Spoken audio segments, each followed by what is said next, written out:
TinkerBell and the Great Fairy Rescue. Let's see here. It's a Disney Wonderful World of Reading. Disney Fairies. TinkerBell. Let's see here. There's all the fairies. Let's see here. And it says, story adaptation by Cynthia Sterrell. Illustrations by the Disney Storybook artist. Designed by Sanda Hugh and Ellie Zeldin. All right. Look at them flying in the sky. The fairies flitted away from Pixie Hollow. They were flying to the mainland to bring summer to the human world. Dun dun dun dun dun dun dun dun. Legos? Yeah, you want to play Legos? Okay.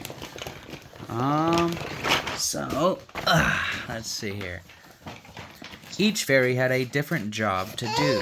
Rosetta helped bees find flowers. Here, let's put this on pause just for one quick second. Gotta get the Legos out. Yeah. There you go, guys. I know, you gotta have all the Legos out.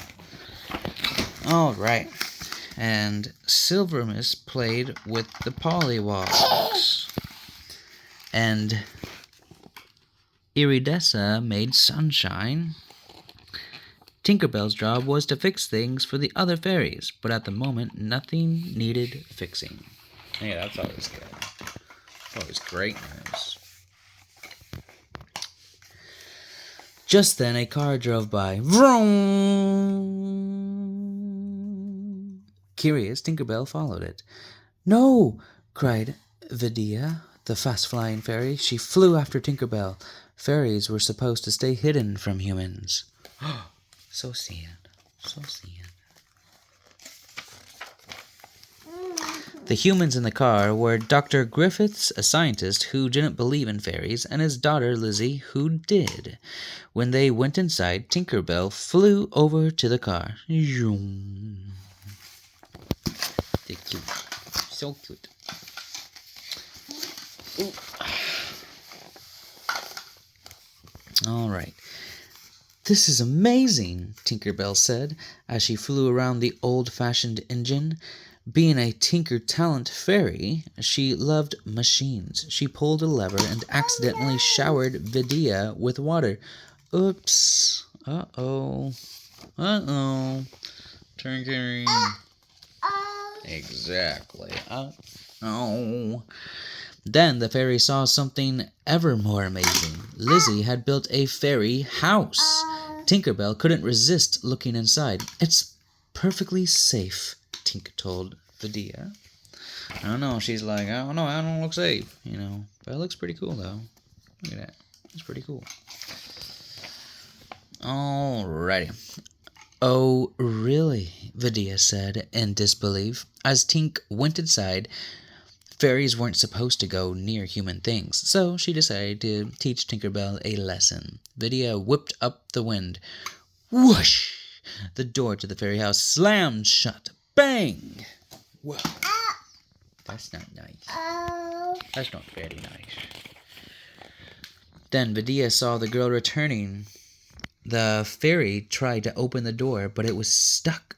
As Lizzy came closer, Vidia had no choice but to hide. Moments later, the girl looked into the house.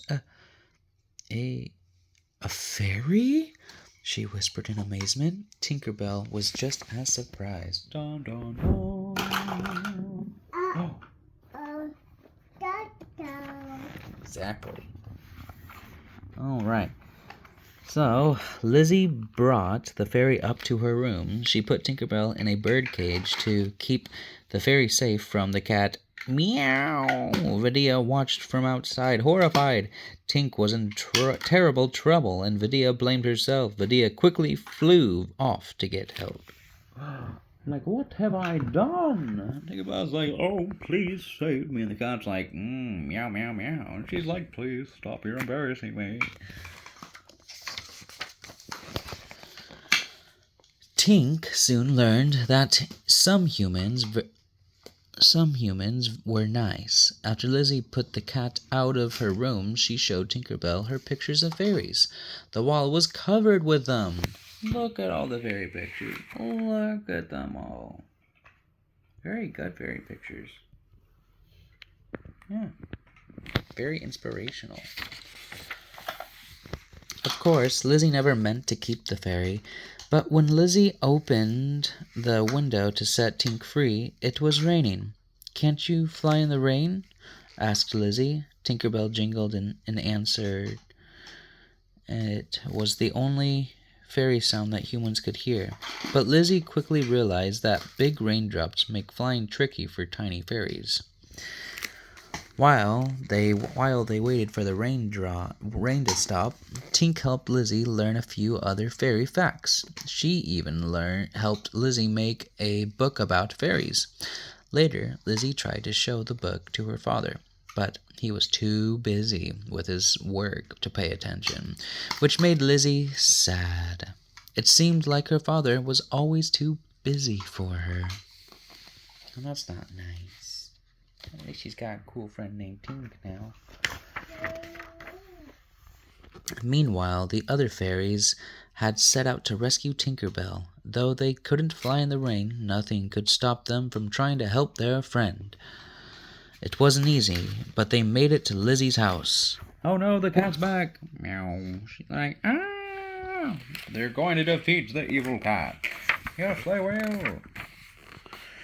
Back in the little girl's room, a sad Lizzy told TinkerBell, "I wish I were a fairy, just like you." To cheer her up, TinkerBell decided to sprinkle some pixie dust on Lizzy and show her how to fly. Oh, so sweet. She's having fun. She's like, "Woo, one!" Yeah. Now here's the father. The father's like, "What is going on here? Footsteps on the ceiling. How is this possible?" Then the pair heard footsteps. Tink hid as Lizzie's father entered. "What's going on here?" asked Dr. Griffiths. "How did..." "Oh, don't do that. Don't do that. Oh, no. Don't ruin the book, baby girl." asked Dr. Griffiths. "How did you get footprints on the ceiling?" "I was flying," Lizzy explained. "My fairy showed me how." Dr. Griffiths didn't think his daughter should believe in silly things like fairies, so he tore down her fairy pictures. "You will never convince me that fairies exist," he told her. TinkerBell couldn't stand it. Angry, she flew out to prove him wrong. Bum, bum, bum. That's good, though. Putting him in line. He's like, "Hey, wait a second. I'm so real. Look at this." Meanwhile, Vidia was the first fairy to reach Liz's room. When the first flying fairy saw that Dr. Griffiths was about to capture TinkerBell, she quickly flew over and knocked Tink out of the way just in time. Oof! But Vidia was captured instead. Dr. Griffiths believed he had made a wonderful discovery. "I must get this to the museum right away," he told Lizzy. He hurried out to his car. "Please wait," Lizzy called, trying to stop her father. But it was no use. Her father drove off to London. As Tink watched from the window, the other fairies arrived. "Oh no, they look sad, they look concerned. What's going on?" TinkerBell quickly told the other fairies what had happened. Somehow, they had to rescue Vidia. But because it was still raining, the fairies knew they couldn't fly to London in time. Then Tink had an idea. "Maybe we can't fly, but I know someone who can," she offered. The fairies helped Lizzy put on her raincoat and hat. Lizzy took a deep breath. Flying to London wasn't the same as flying around her room, but she wanted to help. "I'll try to be brave," she promised TinkerBell. Then the fairies showered the girl with pixie dust. Oh, she's flying in her yellow raincoat. The fairies tucked themselves into Lizzy's coat. Soon the girl was soaring over the countryside, and in no time she was flying over the city of London. Wow, could you imagine flying over the city of London in a yellow raincoat? That'd be pretty cool. Lizzy flew up to her father as he was about to enter the museum, a trail of pixie dust behind her. How are you doing that? Her father gasped. It must be magic? It is, Lizzy answered as she landed. But where does it come from? Wondered Dr. Griffiths. Fairies, Lizzy explained.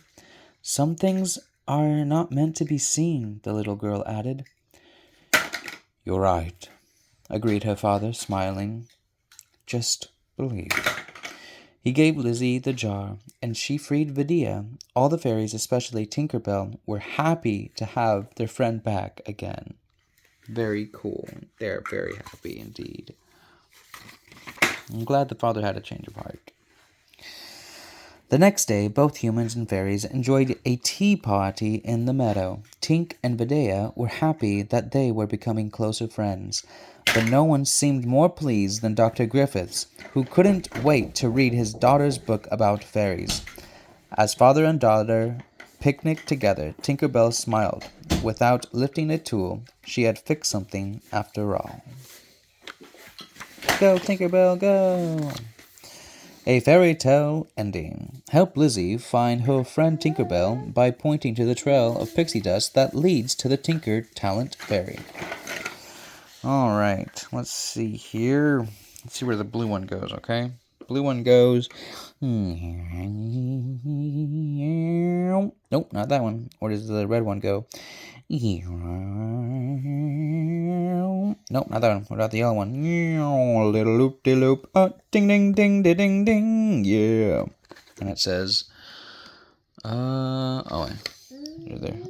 more TinkerBell and the great fairy rescue activities, go to earlymoments.com/TinkerBell rescue. That's the back.